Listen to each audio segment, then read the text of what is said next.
Václav byl 26letý mladý muž, který pracoval v kanceláři v malém městě Klatovy. Jeho starší bratr se měl brzy oženit a Václav potřeboval nechat ušít oblek na svatbu. Ve čtvrti mu doporučili paní Věru, skvělou švadlenu, která měla malý obchodík v přízemí svého domu. Když Václav vstoupil do dílny, potkal tam 44letou ženu, která působila upraveně a elegantně, měla na sobě těsné šaty, které decentně obepínaly její štíhlou postavu, a na nohou lesklé černé lodičky s tenkým podpatkem. Její dlouhé hnědé vlasy byly stažené do elegantního drdolu a lehký parfém s vůní levandule a vanilky se linul vzduchem. Vítej, synku, pozdravila Václava usměvavě paní Věra. Co bys chtěl nechat ušít? Oblek, odpověděl Václav trochu stydlivě. Paní Věra ho pozvala dál do dílny, kde byly police plné látek různých barev a vzorů, a šicí stroj tichounce bzučel. Jsi tady poprvé? Zeptala se. Václav přikývl. Neboj se, mám 20 let zkušeností, řekla paní Věra s úsměvem, začala Václavovi měřit obvod hrudníku, stála přitom velmi blízko, a Václav cítil, jak ho jemná vůně parfému uklidňuje i rozpalovala zároveň. Máš pěknou postavu, sportuješ? Zeptala se. Občas, odpověděl trochu zahanbeně Václav, když měřila jeho pas, její ruce se lehce dotýkaly jeho těla. Jsi svobodný? Zeptala se. Ano, řekl Václav. V tvém věku svobodný. To je divné, usmála se paní Věra s lehkým škodolibým leskem v očích, při měření šířky ramen stála přímo za ním, a Václav cítil její dech na zátylku. Můj syn je ve tvém věku a taky je svobodný, řekla, když přišlo na měření délky nohavic. Věra řekla, musíš si sundat kalhoty, přejdeme do kabinky. Václav váhal, ale nakonec poslechl. Zůstal jen v boxerkách. Paní Věra se blížila a její ruce pomalu klouzaly po jeho stehnech a nohách, což Václava zřejmě vyvádělo z míry. Musím změřit vnitřní délku nohavic, vysvětlovala, když metr přitiskla k jeho stehnu a její ruka zůstala trochu déle, než bylo nutné. Uvolni se, zašeptala a její oči se upřely do Václavových. Jsi opravdu atraktivní muž, Václav zrudl. Děkuju, zamumlal. Opravdu nemáš přítelkyni? Zeptala se paní Věra se zvědavostí. Ne, odpověděl Václav. Jak by to mohlo být? Kdybych byla ve tvém věku, začala Věra, ale větu nedokončila. Po změření všeho, co bylo potřeba, mu řekla, že oblek bude hotový za týden, ale že musí přijít na několik zkoušek, první už druhý den. Václav byl překvapený, že to bude tak brzy, ale souhlasil. Příští den přišel znovu a paní Věra ho přivítala s úsměvem. Tentokrát oblečená v úzké sukni a hedvábné blůze, která zvýrazňovala její štíhlý pas. Na rtech měla lehký červený lesk a vlasy jí padaly v měkkých vlnách přes ramena. Tak co, jak se ti líbí? Zeptala se, když mu předala už ušitý pouze kalhoty. Václav si je oblékl. Byly trochu volné. Musím je ještě zúžit, řekla Věra a začala kolem něj chodit na kolenou, píchala špendlíky a její ruce se občas dotkly Václavových stehen. Máš svalnaté nohy, naposledy jsem něco takového měřila u fotbalisty. Jsi nervózní? Zeptala se, když mu jemně sklouzla rukou po stehně. Trochu, přiznal Václav. Já tě uklidním, usmála se záhadně Věra a pohladila ho po ruce. Proč jsi pořád single? Možná jsem prostě ještě nepotkal tu správnou, řekl Václav. A co starší ženy? Máš to rád? Václav se zarazil. Jak to myslíš? Zkušené ženy jsou lepší, usmála se Věra a nepřestávala ho sledovat. Nevím, neodpověděl hned Václav. Měl jsi někdy něco se starší ženou? Zeptala se paní Věra. Václav se začervenal. Ne. To je škoda, o hodně přicházíš, poznamenala Věra a dokončila úpravu kalhot, pak mu řekla, že příští den bude mít pracovní cestu a že je v dílně večer sama. Přijď. Zítra večer, potřebuju tě vidět, dodala a položila mu ruku na rameno. Budu čekat cestou domů. Václava její slova nepřestávala pronásledovat. Ta žena v něm vyvolávala zvláštní pocity, které si neuměl vysvětlit. Už se těšil na další večer, když druhý večer přišel znovu. Věra byla ještě víc elegantní, oblečená v černých šatech s decentním výstřihem, které zvýrazňovaly její ladné křivky, a na krku měla tenký zlatý řetízek. V místnosti hrála tichá hudba. Vítej, krásko, řekla a otevřela mu dveře. Zkus si oblek, řekla a Václav se převlékl. Oblek mu seděl perfektně. Skvěle ti sedí, pochválila ho Věra a přistoupila blíž. Jen děkuju. Zeptala se s úsměvem. Co tím myslíš? Podivil se Václav. Pracovala jsem na tom hodiny, řekla a pomalu se přiblížila. Co bys řekl na obětí? Václav zaváhal, ale nakonec ji objal, její tělo se tisklo k jeho, a ona mu zašeptala do ucha, voníš nádherně. Objímali se dlouho a Věra mu pak šeptala, jsi výjimečný muž. Její ruce mu hladily tvář a pak odvážně prohlásila, zamilovala jsem se do tebe. Václav byl v šoku. Ale ty jsi přece vdaná, vydechl. To nevadí, řekla Věra. To je špatné, ustoupil Václav. Proč? Jsem nešťastná a ty jsi sám, řekla a přiblížila se. Můžeme být šťastní spolu, její ruce se pohybovaly po jeho hrudi. Nedokážeš mě odmítnout? Václavovi se zatočila hlava. Jak to, že jsi pořád sám? Šeptala a její rty se dotkly jeho, byl v pasti, kterou sám nevěděl, jak se vyhnout. Najednou se však ozvalo zvonění telefonu a paní Věra si vzala Václava za ruku. Zítra zase přijď, čekám tě. A Václav věděl, že jeho život už nikdy nebude stejný. Příští den ráno se Václav probudil s pocitem, že mezi ním a paní Věrou se něco změnilo. Její slova a doteky mu stále vířily hlavou, jako by v nich byla ukrytá slibná i nebezpečná melodie. Oblékl si svůj nový oblek, který teď seděl jako ulitý, a pomalu kráčel do práce v Klatovech. Šéf mu hned ráno nabídl kávu, ale Václav si ani nevšiml, že mu někdo něco říká, jeho myšlenky byly jinde. Odpoledne mu zazvonil telefon. Na displeji se objevilo jméno Věra. S tlukoucím srdcem zvedl sluchátko. Kde jsi? Už se tě nemůžu dočkat, řekla paní Věra s lehkým smíchem v hlase. Pracuju, odpověděl Václav nerad, ale věděl, že večer je zase domluvená schůzka v jejím obchodě. Když večer Václav dorazil, paní Věra ho přivítala v nových šatech barvy vínové, které jí obepínaly boky a zvýrazňovaly její štíhlý pas. Na nohou měla elegantní střevíce s tenkým podpatkem, který při každém kroku tlumeně klapal o dřevěnou podlahu. Její černé vlasy svítily pod světlem lamp a oči jí skřily tajemstvím. Pojď, dnes mám něco speciálního, řekla a vedla ho do zadní místnosti, kde byla rozložená spousta látek a nití. Připravila jsem ti něco, co ti sedne nejen na svatbu, ale i na jiné příležitosti. Václav si všiml, jak se paní Věra při každém pohybu ladně naklání, a nemohl si pomoct, aby se nezačal trochu červenat. Vypadáš dnes opravdu nádherně, vyznal. Ty jsi taky hezký, usmála se Věra a přistoupila blíž. Už si někdy zažil, jaké to je, když ti někdo šije na míru? Václav zavrtěl hlavou. To je jako když ti někdo maluje obraz na tělo, řekla a lehce pohladila látku na jeho rameni. Ale nejen tak ledajaký obraz, její ruce se pomalu přesunuly na Václavova záda a ona ho přitiskla k sobě. Jsi jiný než ostatní muži, co tady přišli, zašeptala. A ty jsi jiná než ostatní ženy, odpověděl Václav a jejich oči se setkaly v tichém porozumění. Najednou se rozsvítil telefon na stole a všichni se leknutím odtáhli. Promiň, řekla Věra a vzala telefon.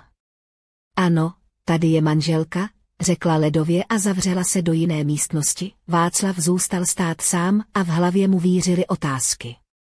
Proč se chovala tak odlišně, když přišla řeč na jejího muže?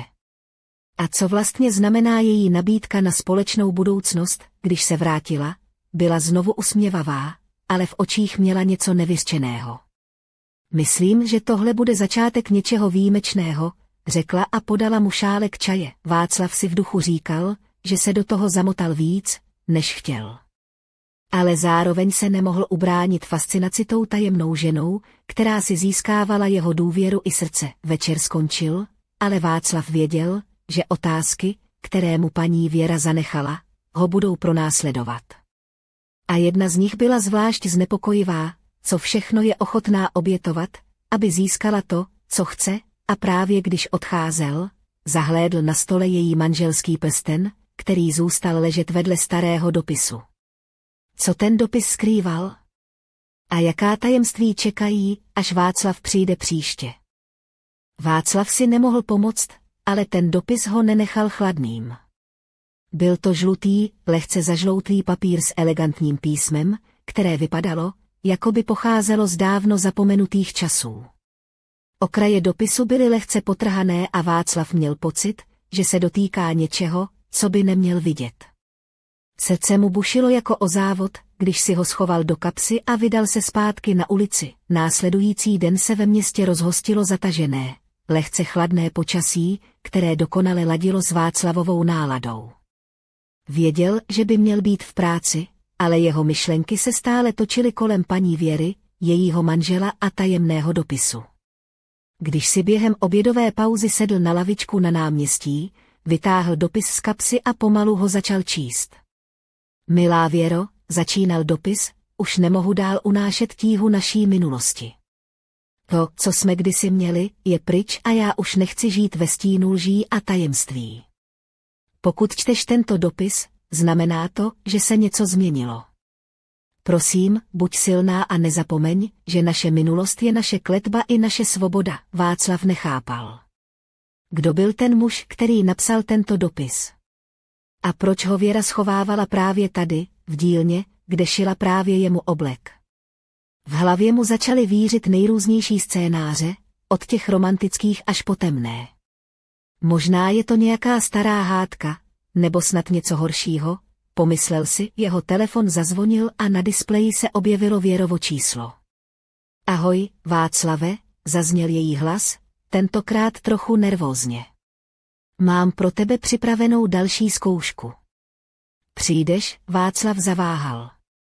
Měl pocit, že se dostává do hry, kterou neúplně rozumí. Ano, přijdu, odpověděl nakonec a jeho hlas zněl pevněji, než se cítil. Večer v dílně panovala jiná atmosféra. Věra byla oblečená v rudých šatech, které jí svůdně obepínaly boky a odhalovaly elegantní krk. Její oči zářily, ale Václav v nich zahlédl i stín obav. Mám ti něco ukázat, řekla a vytáhla z tajné zásuvky starou krabičku. Když ji otevřela, Václav uviděl starý prsten zdobený drobnými diamanty a malým smaragdem uprostřed. Toto je rodinný prsten, začala Věra tiše. Patří mému muži, ale není to obyčejný prsten. Skrývá tajemství, které může změnit náš život. Václav cítil, jak se mu svírá hrdlo. Co to znamená? Zeptal se váhavě. Tohle není jen o nás, odpověděla Věra a její hlas zněl naléhavě. Je tu někdo, kdo nás sleduje, někdo, kdo tohle všechno může zničit. Zatímco Václav sledoval její výraz, uvědomil si, že se ocitl v příběhu, který je mnohem hlubší a nebezpečnější, než si kdy dokázal představit. A když za nimi zabouchaly dveře dílny, oba se otočili s vystrašeným pohledem, kdo stojí za tajemstvím paní Věry a co skrývá její minulost. Václav teď věděl, že musí být opatrný a že jeho život už nebude nikdy jako dřív. Václav se nemohl ubránit pocitu, že se ocitl uprostřed nějaké špionážní komedie, jen místo špionů tu byly šicí nitě, záplaty a rodinné tajemství. Večer v dílně nabral nečekaný spád. Věra, stále v těch svůdných rudých šatech, mu podala starý prsten a její oči zářily něčím mezi strachem a odhodláním. Víš, že můj manžel není úplně obyčejný muž, začala tiše. Říkají mu v Klatovech Pan Tichý a to není kvůli tomu, že by byl nesmělý. Václav se zasmál, i když v koutku duše věděl, že to není úplně na legraci. Takže, co to znamená? Že tvůj manžel je nějaký tajný agent, nebo spíš šéf místní šicí mafie? Žertoval nervózně. Spíš to první, ale bez těch cool gadgetů, odpověděla Věra s úsměvem, který však rychle zmizel. Opravdu mě sleduje. A ten prsten je klíč ke všemu. Když ho má někdo jiný, může to znamenat konec pro nás oba. Václav zíral na prsten, který vypadal spíš jako dědictví po babičce než nějaký tajný artefakt. Takže co teď? Máme ho schovat do šicího stroje, Věra se zasmála. Ne tak úplně. Potřebujeme někoho, komu můžeme věřit. Někoho jako ty. Já. Proč já? Otázal se Václav. Protože jsi jediný, kdo není součástí tohohle šicího dramatu, řekla vážně. Potřebuju, abys mi pomohl dostat ten prsten mimo město, než se můj manžel vrátí z cesty. Václav pocítil, jak mu v žilách koluje adrenalin. A co když mě chytí? Pak se staneš legendou, usmála se Věra a lehce ho pohladila po ruce. Václav si uvědomil, že se jeho život změnil z nudy v kanceláři na akční film, kde hlavní roli hraje on sám. Tak dobře, řekl nakonec. Ale slib mi, že mě nebudeš nutit šít žádný oblek na útěk. To ti neslibuju, zazubila se Věra, když Václav odcházel. V hlavě mu zněla otázka, co všechno je ochoten obětovat pro lásku, která začala u šicího stroje a teď ho táhla do neznáma. A co když ho čeká víc než jen drama s prstenem? Za rohem se ve stínu objevil muž v černém kabátě, který si Václava pečlivě prohlížel. Václav si rychle uvědomil, že hra právě začala a on už neměl kam ustoupit. Václav vyšel ze dveří dílny do chladného podzimního večera, když si všiml muže v černém kabátě, který ho nenápadně sledoval. Srdce mu bušilo jako zvon na staroměstské radnici, ale snažil se zachovat klid. Ulice Klatov byla prázdná a ticho narušovalo jen občasné šustění suchého listí. Muž se zastavil za rohem a pozoroval každé Václavovo kroky. Václav si rychle vzpomněl na Věřiny slova o jejím manželovi a tajemném prstenu, který teď měl u sebe. Tohle není žádná obyčejná záležitost, pomyslel si a zrychlil krok, najednou mu zazvonil telefon. Na displeji se objevilo Věřino číslo.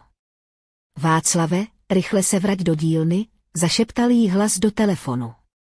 Někdo nás sleduje. Není to můj manžel, ale může být ještě nebezpečnější. Václav se otočil a svižně se vydal zpět. V dílně byla Věra už připravená, tentokrát oblečená do černé kožené bundy a úzkých kalhot, které kontrastovaly s její dosud elegantní image. Její oči byly plné odhodlání a strachu zároveň. Musíme prsten ukrýt, řekla rychle a podala mu malý kovový kufřík. Vlož do něj prsten a schovej ho. Můj manžel i ten muž venku nás nebudou hledat tady. Václav otevřel kufřík a uvnitř našel malý zámek a několik šifer. Co to je? Zeptal se. Bez toho se kufřík neotevře. Musíme najít správnou kombinaci, vysvětlila Věra a začala prohledávat své věci. Václav cítil, jak mu po zádech běží mráz. Tohle začíná připomínat detektivku, zasmál se nervózně. A my jsme hlavní postavy, dodala Věra a mrkla na něj. Nemáme moc času, zatímco Věra hledala klíč k odemčení kufříku. Václav si všiml na stole staré fotografie skupina lidí v dobových kostýmech, mezi nimiž byla i mladá Věra s výrazem nevinněného dítěte. Co tohle znamená? Zeptal se. To je minulost, kterou se snažím pochopit sama, odpověděla tiše. A která mě teď dohání, najednou se ozvalo tiché zaklepání na dveře. Oba stuhli. Kdo to může být? Špitla Věra. Václav se pomalu přiblížil a podíval se skrz kukátko. Venku stálo staré známé obličej manžel Věry, s ledovým pohledem a rukama za zády. Připrav se, zašeptala Věra a svírala v rukou kufřík. Václav věděl, že se teď rozehraje hra, ve které půjde o všechno. A že odpovědi na otázky, které ho tolik trápily, mohou přijít za cenu, kterou si ani nedokázal představit.